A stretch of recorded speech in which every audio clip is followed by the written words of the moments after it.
오늘은 부활주일입니다. 부활주일은 주일 중에 주일이고 우리에게 주일이 있게 한 근본 주일이기도 합니다. 예수님께서 부활하시지 아니했다면 우리의 믿음도 헛것이고 오늘 우리가 주일날 예배를 드릴 필요도 없습니다. 그래서 많은 사람들이 부활주일을 근거로 오늘 우리는 예수 그리스도께서 다시 살아나셨다라고 하는 것을 증거할 뿐만 아니라 또한 우리도 부활의 증인으로 우리도 부활한다라고 하는 것을 주의를 지킴으로써 세상 속에 보여주고 나타내고 사는 것이 부활신앙을 가진 성도들의 모습입니다. 사도 바울은 고린도전서 15장에 그걸 부활장이라고 그러는데 거기에 예수 그리스도의 부활에 대해서 오늘 우리에게 입증하고 논증하고 또 확신시키기 위해서 고린도전서 15장을 기록해 놓은 것을 볼 수 있습니다. 특별히 14절 말씀에 보면 그리스도께서 만일 다시 살아나지 못하셨다면 우리가 전파하는 것도 헛것이요 너희 믿음도 헛것이며 또 우리가 하나님의 거짓 증인으로 발견되나니 우리가 하나님이 그리스도를 다시 살리셨다고 증언하였음이니라.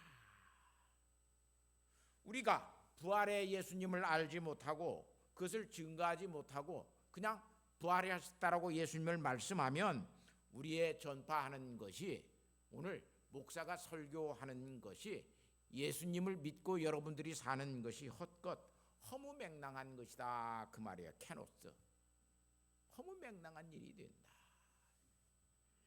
오늘 많은 사람들이 어떤 일에 대해서 거짓말로 무슨 일이 되어지고 그 거짓에 들통나게 되면 저렇게 허무맹랑한 사람이 어디에 있나 사람들이 그렇게 말을 합니다. 얼마 전에 우리나라 대통령이 계엄 선포를 하고 얼마나 그것이 허무맹랑한 해프닝이 되어지는 것을 볼 수가 있습니다. 그것으로 인하여 대통령이라고 하는 자리에서 탄핵이 되어지고 결국 야인으로 돌아가는 것을 오늘 우리는 볼 수 있습니다. 오늘 우리에게 예수 그리스도의 부활을 믿지 못하고 예수 그리스도의 부활을 증거하지 않고 산다면 오늘 우리는 그 자체가 헛된, 다시 말하면 우리가 허무맹랑한 신앙생활을 하고 살아갑니다. 그뿐만 아니라 고린도전서 15장 17절 말씀에 예수 그리스도께서 다시 살아나신 일이 없으면 너희의 믿음도 헛되고 너희가 여전히 죄 가운데 있을 것이요 라고 그래요. 믿음도 여기 헛것이 되고 라고 해요.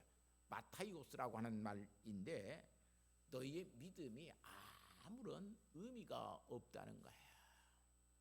예수님이 다시 살아나지 아니하고 오늘 우리가 예수를 믿는다고 그러면 오늘 우리의 믿음으로 예수를 믿는 믿음으로 우리의 죄가 사해지지도 않고 우리가 죽어서 하나님의 나라에 가지도 못할 뿐만 아니라 오늘 이 세상 속에서도 구원받은 자의 삶을 살아가지 못한다고 이야기해요. 그러니까 믿음 자체에도 정말로 아무런 의미가 없어요. 내가 예수를 믿는다고 말을 하지만 예수 그리스도께서 부활하시지 아니했다면 오늘 우리는 그 믿음 자체가 아무런 가치가 없어요. 무가치한 것이 되고 말아요. 그러면서 19절 말씀에 만일 그리스도 안에서 우리가 바라는 것이 다만 이 세상의 삶뿐이면 모든 사람 가운데 우리가 더욱 불쌍한 자니라. 예수 그리스도께서 바라는 것, 그 우리가 바라고 이 세상 속에서 사는 하나님의 나라가 없다면 오늘 우리는 이 세상 속에서 가장 불쌍한 사람이라 그래요. 엘레이 노노스라고 하는 말인데 가엾은 사람이 된다라고 하는 거예요. 오늘 우리가 예수 그리스도께서 다시 살아나시고 오늘 우리에게 부활하신 예수님을 믿는 믿음이 있다라고 하는 것은 얼마나 행복하고 즐거운 일인지 몰라요. 예수님이 부활하셨기 때문에 오늘 우리가 예배드리는 것도 의미가 있습니다. 예수님께서 부활하셨기 때문에 오늘 우리가 이렇게 함께 모여서 예배하는 것이 얼마나 복된 일인가를 알 수 있습니다.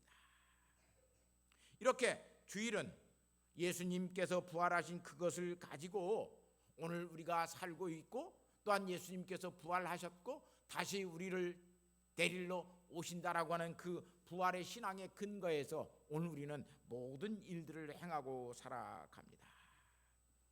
그래서 부활 신앙을 가진 자는 거룩함을 모독하지 않습니다. 예수님을, 거룩한 것들을 무가치하게 여기지 않습니다. 그뿐만 아니라 내가 어설프게 알고 있다라고 하는 어떤 신학적인 진리로 예수님께서 부활하신 신비를 망가뜨리지 않습니다. 깨트리지 않습니다. 사람들이 신학적인 어떤 지식을 가지고 현란한 글솜씨로 예수 그리스도를 부활하는 많은 사람들이 있습니다. 어떻게 죽었던 자가 다시 살아날 수 있는 것을 믿을 수 있느냐? 하나님의 전능하심을 알지 못하는 사람들은 전혀 그 부활의 신비를 인정하지 않고 살아가려고 그럽니다. 그래서 사도 바울은 고린도전서 15장 35절에서 58절까지 예수 그리스도의 부활을 세 가지 사실로 오늘 우리에게 크게 말하고 있습니다. 첫 번째는 씨가 죽지 않고는 다시 살아나지 못한다. 씨가 죽었다가 다시 살아나는 것, 오늘 우리에게 예수 그리스도의 부활을 오늘 우리에게 입증하고 있다라고 사도 바울은 자연을 통해서 오늘 우리에게 부활의 신앙의 합당성을 말하고 있습니다. 그뿐만 아니라 겉과 육이라고 하는 이 몸이 죽어서 부활해야만 하나님의 나라를 오늘 우리가 유업으로 받을 수 있다. 그래요. 예수님께서 오늘 우리에게 약속하신 하나님의 나라는 우리의 겉, 육과 혈이 그것을 가지는 것이 아니라 부활하신 예수님을 믿는 거듭난 사람이 되어야 하나님께서 오늘 우리에게 약속하신, 예수님께서 약속하신 그 하나님의 나라를 상속받는다는 거예요. 세 번째는 썩을 것이 썩지 않은 것으로 아니함을 입고, 이 죽을 것이 죽지 아니함을 입을 때에는 사망을 삼키고 이기리라고 기록된 말씀이 오늘 우리에게 이루어질 것이다. 예수 그리스도의 부활에 대해서 사도 바울은 이 세 가지 사실을 통해서 오늘 우리에게 입증하고 있는 것을 볼 수 있어요. 부활의 거룩하심을 알지 못하는, 그 신비의 모든 것들을 알지 못하면 오늘 우리는 부활의 신앙을 가질 수가 없습니다. 예수 그리스도를 믿지 아니하는 사람은 사실상 부활하신 예수 그리스도를 믿지 아니하는 사람입니다. 예수 그리스도를 믿는다고 하면서도 부활하신 예수님을 믿지 아니하는 사람은 자기의 신앙을, 기독교를 도덕과 윤리의 종교로 만들어 버립니다. 내세는 없다라고 이야기합니다. 그뿐만 아니라 지금 이 세상 속에서 도덕과 윤리라고 하는 것을 통해서 하나님의 나라를 구현해 가지, 오늘 우리가 그런 것이 없이 하나님의 나라를 구현해 가지 못한다라고 이야기합니다. 그래서 많은 사람들이 신앙을 도덕과 윤리의 차원으로 국한하고 이 세상에서 도덕과 윤리를 지키면서 어떻게 행복하게 살 것이냐, 행복의 문제로 신앙의 모든 것들을 규정하려고 하는 사람들이 있습니다. 예수 믿는 사람들은 이렇게 살아야 되는데 그렇게 살지 않습니다. 다시 말하면 도덕과 윤리만 지키고 사는 것이 아니라 오늘 우리는 도덕과 윤리를 지키는 것도 세상 사람들보다 더 낮게 지켜야 됩니다. 그러니까 오늘 우리가 부활의 신앙을 가졌다라고 하는 것은 얼마나 위대한 믿음이 오늘 우리에게 있는가를 알 수 있습니다. 예수님께서는 마태복음 5장 20절 말씀에 내가 너희에게 이르노니 너희의 의가 서기관과 바리새인들보다 더 낫지 못하면 결코 천국에 들어가지 못하리라 그래요. 세상 사람들이 지키고 있는 도덕과 윤리로만 오늘 우리가 신앙생활을 하고 있다면 거기에는 하나님의 나라가 없습니다. 하나님의 나라를 소망하는 것, 부활의 신앙을 가지고 예수 그리스도와 영원히 하나님과 더불어 살 수 있는 그 믿음을 가지고 오늘 이 땅에서 사는 사람들은 세상의 도덕과 종교 윤리의 거기를 넘어서서 부활의 신앙을 가지고 살아가야 하는 믿음의 사람인 것을 오늘 예수님께서 가르쳐 주십니다. 마태복음 16장 21절 말씀에 보면 이때로부터 베드로의 신앙 고백이 있는 그때로부터예요.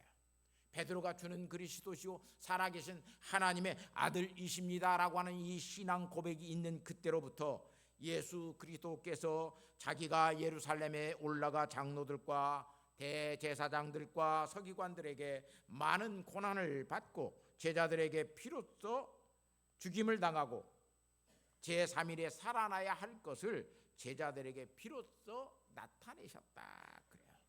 그때부터 예수님께서는 내가 죽어서 3일 만에 부활할 것이다. 너희가 믿는 나와 함께하고 있는 이 예수님은 부활하시는 예수님이라고 하는 사실을 계속해서 그때로부터 가르쳤다 그래요. 나타내셨다라고 하는 말은 설명하였다라고 하는 말이에요. 레이코룸이라고 하는 이 헬라 말인데 설명하였다. 그런데 마태복음 27장 63절에 보면 빌라도에게 유대인들은 주여 저 속이던 자가 살아 있을 때 말하되 내가 사흘 후에 다시 살아나리라 한 것을 기억하노니. 빌라도 총독이요, 저 속이는 자가 예수님이 우리를 속였다라고 유대인들은 생각합니다. 그러지 않겠습니까? 죽은 자가 다시 살아난다라고 하는 것 믿을 수 없는 일이에요. 그런데 그가 죽은 뒤에 사흘 뒤에 살아난다고 그랬으니 우리가 그 말을 믿지는 않지만 그래도 설령 무덤을 지키지 아니하면 제자들이 와서 예수님의 시체를 도둑질하고 예수님이 살아나셨다라고 그렇게 그들이 쇼할까 염려스러우니 군사들을 시켜서 예수의 무덤을 지켜주소서라고 이야기해요. 그래서 사흘까지 예수님의 무덤을 굳게 지켜달라고 대제사장과 서기관 바리새인들이 요청하였던 것을 볼 수 있어요. 사실 예수님은 마태복음 26장 32절에 그러나 내가 살아난 후에 너희보다 먼저 갈릴리로 가리라 그래요. 내가 죽었다가 살아나면 너희들보다 먼저 갈릴리에 갈 것이다. 그러면서 예수님에게 부활에 대해서 직접적으로 계속 베드로의 신앙 고백이 있었던 그들부터는 계속해서 가르쳐 주셨습니다. 예수님의 말씀을 믿었다면, 예수님이 부활하신다라고 하는 사실을 그들이 믿었다면 그들은 예수님이 십자가에 못 박혀 죽어 운명하시는 것을 보고 무덤이 어디에 묻히는가를 확인할 필요도 없고 어디로 가야 돼요? 갈릴리로 가야 돼요. 그런데 예수님의 부활을 그들은 믿지 못하였으니까 예루살렘에 그냥 머물러 있어요. 사흘째 되는 날 예수님을 사랑했던 여인들은 예수님의 시체에 넣기 위하여 향품을 사가지고 오면서 그 크고 무거운 돌 무덤을 누가 우리에게 굴려줄까? 그걸 걱정하면서 향품을 사가지고 예수님의 무덤으로 옵니다. 아예 예수님의 제자들은 두려워서 숨어 있습니다. 여인들이 예수님의 무덤에 왔을 때에 돌은 이미 굴려져 있었습니다. 예수님의 무덤은 비어있는 무덤이 되었습니다. 예수님이 어디에 있는지를 알지 못하는 그들은 천사가 나타나게 되자 동산지기인 줄 알고 예수님의 시체를 어디에다 두었느냐 그것을 찾고 있습니다. 누가복음 24장 5절과 6절 말씀에 보면 어찌하여 살아있는 자를 죽은 자 가운데서 찾느냐 여기 계시지 않고 살아나셨느니라. 죽은 자를 무덤에서 찾는 것은 괜찮아요. 죽었기 때문에. 그런데 예수님은 살아나셔서 무덤에 계시지 않아요. 그런데 무덤에 계시는 줄 알고 그들이 찾아가니까 천사들에게 하나님은 그렇게 말하도록 말을 합니다. 여기 계시지 않고 살아나셨느니라. 그러면서 갈릴리에 계실 때에 너희에게 어떻게 말씀하셨는지를 기억하라고 그래요. 인자가 죄인의 손에 넘겨져 십자가에 못 박이고 제3일에 다시 살아나리라 하리라고 하는 것을 갈릴리에서부터 이야기했어요. 베드로의 신앙 고백은 가이사라 빌립보 가이사라에서 했어요. 갈릴리 지역이에요. 그때부터 예수님께서 계속 말씀하시면서 내가 다시 살아나면 다시 갈릴리로 올 것이다. 사랑하는 성도 여러분, 오늘 우리는 예수님을 어디에서 찾고 있습니까? 교회에서 예수님을 찾고 있습니까? 교회에서 예수님을 찾고 주여 하면서 기도하는 것으로 끝나고 맙니까? 오늘 우리는 부활하신 예수님을 어디에서 찾아야 되겠습니까? 우리를 위하여 살아나신 것은 교회에서 예수님을 우리가 찾도록 하시기 위해서인 것이 아니라 그들의 갈릴리에서 예수님께서 만나주고 싶다고 한 말은 그들의 삶의 현장에서 예수님께서 만나 주시겠다라고 하는 말씀입니다. 오늘 우리는 그런데도 부활하신 예수님과의 관계의 맺음이 갈릴리 우리의 삶의 현장 속에 있지 않습니다. 때나 일주일 내나 다 엉터리로 살다가 주일날 교회에 나오는 것으로 우리의 부활신앙을 입증하려고 그러니까 세상에서 오늘 우리가 조롱을 당하고 멸시를 당합니다. 오늘 우리에게 이런 부활신앙이 없다면 예수님을 성인 취급만 하는 거예요. 플라톤도 성인입니다. 소크라테스도 성인입니다. 공자와 맹자도 성인입니다. 예수 그리스도도 성인입니다. 옳게 믿고 윤리와 도덕적으로 바르게 사는 것으로 우리의 신앙생활의 모든 것들을 땜질하려고 그러면 그것은 부활신앙을 가진 사람이 아닙니다. 예수님의 부활도 믿지 아니하는 사람이 될 뿐만 아니라 그 사람은 자기 자신의 부활도 믿지 않습니다. 그런 신앙을 가지고 사도 바울은 그런 신앙을 헛것이라 그래요. 허무맹랑한 신앙이다. 예수 그리스도의 부활을 믿지 못하고 내가 다시 부활한다라고 하는 사실을 깨닫지 못하고 사는 사람은 우리의 믿음이 헛것이에요. 캐노스 비어 있어요. 텅 비어 있어요. 그뿐만 아니라 우리의 신앙생활에 의미가 없어요. 여러분, 오늘 예배드리는 이 예배의 의미가 어떤 의미가 있습니까? 예수님의 부활에 대해서 사도 바울은 만삭되지 못하여 난자 같은 자기에게 예수님께서 다메섹에서 그를 만나 주셨습니다. 그리고 사도 바울은 부활의 증인이 되었습니다. 로마서 4장 25절 말씀에 예수는 우리가 범죄한 것 때문에 내어줌이 되고 또한 우리를 의롭다 하시기 위해서 살아나셨느니라. 예수님께서 죽으신 것은 우리를 속량하기 위해서 죽으셨고 예수님께서 다시 사신 것은 오늘 우리를 거룩하게 의롭게 살게 하시기 위해서 예수님께서 다시 살아나셨다 그래요. 그래서 예수 그리스도의 부활하심을 믿고 그 부활하심에 믿는 그 신앙을 가지고 사는 사람은 세상 속에 있는 사람들보다 서기관과 바리새인들보다 더 그의 의가 더욱 출중해야 돼요. 죄인이 용서받고 성화의 삶을 살도록 예수님께서 십자가에 죽으시고 무덤에 묻히셨다가 부활하셨어요. 얼마나 놀라운 은혜인지 몰라요. 그 믿음만 가지고 있어도 하나님이 그 믿음을 의롭게 여기신다고 그래요. 그런데 그 믿음으로 살게 되면 하나님께서 얼마나 우리를 의롭게 여기시고 성화되어져 가는 사람이 되게 하시겠습니까? 두 번째는 로마서 6장 9절과 10절에 이 그의 죽으심은 죄에 대하여 단번에 죽으심이요 그가 살아 계심은 하나님께 대하여 산 것이라 이야기해요.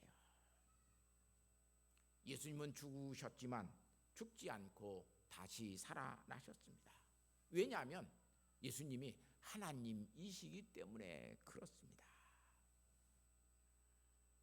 예수님의 부활은 예수님의 하나님이심을 증명할 뿐만 아니라 그 하나님이신 예수님이 우리의 죄를 단번에 용서하시기 위해서 죽으셨다라고 사도 바울은 이야기해요.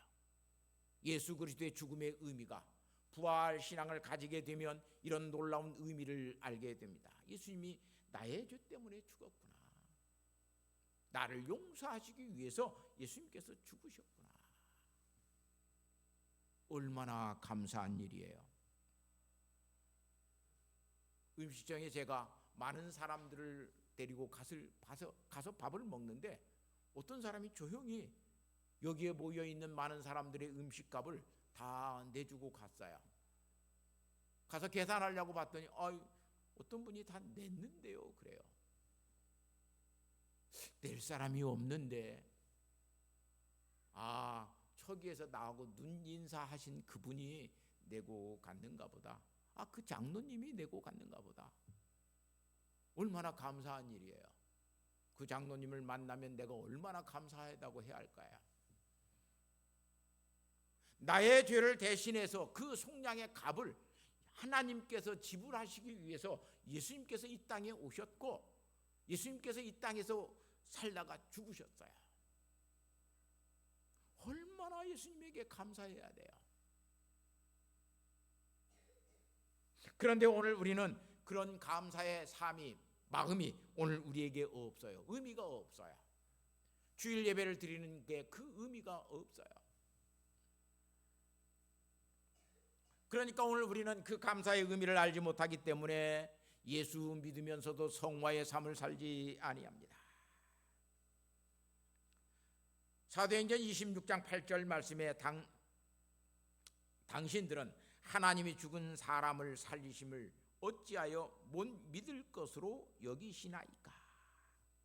사도 바울이 아그리빠 왕에게 질문하는 질문이에요. 아그리빠 왕이여, 당신들은 왜 하나님께서 죽은 사람을 살리신다라고 하는 것을 왜 못 믿을 것으로 여기십니까? 그리고 유대인들에게 오늘 우리에게 사도 바울은 다시 묻고 있습니다. 예수 그리스도의 죽음과 부활하심에 대한 의미를 알지 못하면 오늘 우리는 예수 그리스도의 부활을 알 수도 없고 깨달을 수도 없어요. 하나님은 전능하신 하나님이십니다. 전능하신 하나님이신 예수님께서 우리의 죄를 속량하시기 위해서 이 땅에 오셨다가 예수님께서 죽으시고 다시 부활하십니다. 얼마나 가능한 일이에요. 그런데 오늘 우리는 그것을 믿지 못하겠다고 그럽니다. 사랑하는 성도 여러분,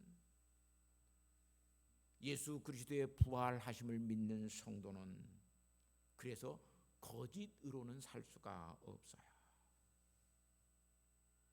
정말로 예수 믿는 사람이라면 거짓으로는 살 수가 없어요. 거짓이 뭐예요? 하나님을 속이는 것이 거짓이에요. 하나님을 속이는 것으로 오늘 우리가 부활의 신앙을 가진 사람이 살아갈 수가 없습니다. 하나님을 속이는 사람은 이웃도 속입니다. 자기 양심을 속이는 사람은 하나님도 속이고 살아갑니다. 부활의 신앙을 가진 사람은 자기의 양심을 속일 수가 없습니다. 하나님을 속일 수 없습니다. 이웃에 대해서 속일 수가 없습니다. 부활은 절대로 거짓 것으로 이야기할 수가 없는 거예요. 부활 자체를 오늘 우리가 믿지 못하고 이야기하면 그것은 바로 거짓이 되는 거예요. 사람들이 그래서 믿지 못해요. 잠언 20장 2장 7절과 8절 말씀에 그는 정직한 자를 위하여 완전한 지혜를 예비하시되 행실이 온전한 자에게 방패가 되시나니 대저 그는 정의의 길을 보호하시며 그의 성도의 길을 보전하심이로다. 하나님은 정직하게 믿는 사람, 하나님은 거짓말을 하지 않고 하나님 보시기에 정직하게 행하는 사람의 행실을 보존하실 뿐만 아니라 그들의 믿음의 길을 하나님께서 보호하시고 지키신다고 이야기합니다. 사랑하는 성도 여러분, 정직하게 삽시다. 부활의 증인으로 정직하게 삽시다. 평상시 거짓말하는 사람이 어떻게 믿지도 못할 부활을 이야기하면 그 사람들이 믿겠어요? 100가지를 거짓말하는 사람이 한 가지를 참이라고 이야기해도 사람들이 그것을 믿겠어요? 100가지를 정직하게 이야기하는 사람이 한 가지를 믿을 수 없는 것을 이야기해요. 근데 100가지를 정직하게 이야기해요. 그 사람은 거짓말이 없어요.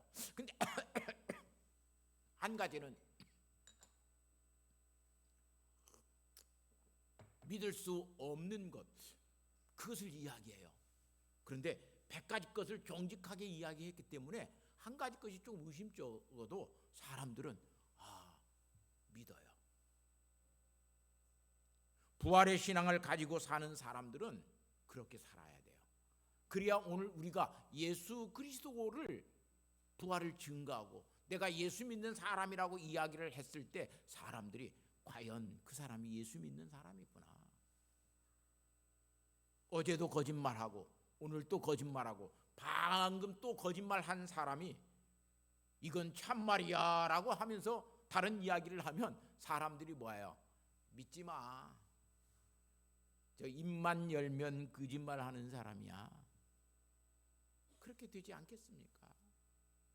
사랑하는 성도 여러분, 여러분의 삶 속에서 부활의 신앙을 가지고 정직하게 사는 믿음의 사람 되십시오.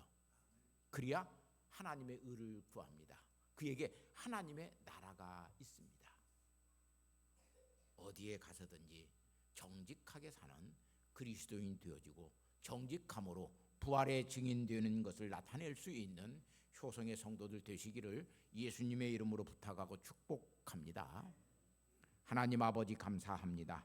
이 시간 저희에게 이 믿음 주셔서 부활의 신앙을 가진 자로 부활의 믿음 안에서 아버지 하나님 모든 일에 관계되어지는 것들 속에서 정직하게 하나님 보시기에 의롭게 하나님 보시기에 바르게 하나님 보시기에 거룩하게 살 수 있는 주의 자녀들이 되게 하여 주셔서 아버지 하나님 그의 나라와 그의 의를 구하며 사는 부활의 증인 되게 하옵소서. 예수님의 거룩하신 이름으로 기도하옵나이다. 아멘.